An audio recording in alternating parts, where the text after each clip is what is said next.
ঢাকা বিশ্ববিদ্যালয়ের নির্বাচনে ইসলামী ছাত্র শিবিরের ছেলেদেরকে সাধারণ ছাত্ররা ভোটের মাধ্যমে বিজয়ী করেছে।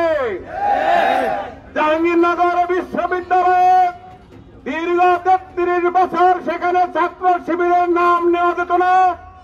বাম এবং রামদের সাথে একটি ছাত্র সংগঠন জড়িত হয়ে যে নির্যাতন করেছে, সুন্দর পরিবেশের কারণে নির্বাচনে ভরাডুবি হবে আশঙ্কা করে তারা প্রত্যেক নির্বাচন থেকে বর্জন করেছে।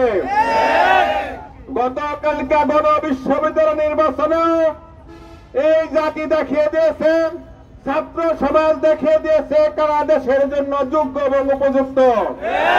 আগামী দিনের নির্বাচন ইনশাআল্লাহ দাঁড়িপাল্লা নির্বাচন।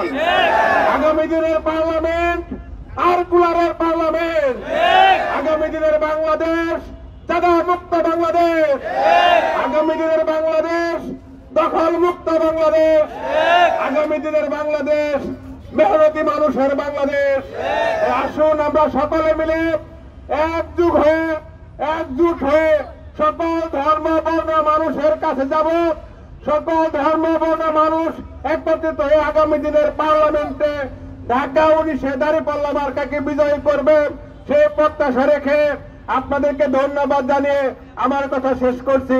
আসসালামু আলাইকুম ওয়া রাহমাতুল্লাহি ওয়া বারাকাতুহু।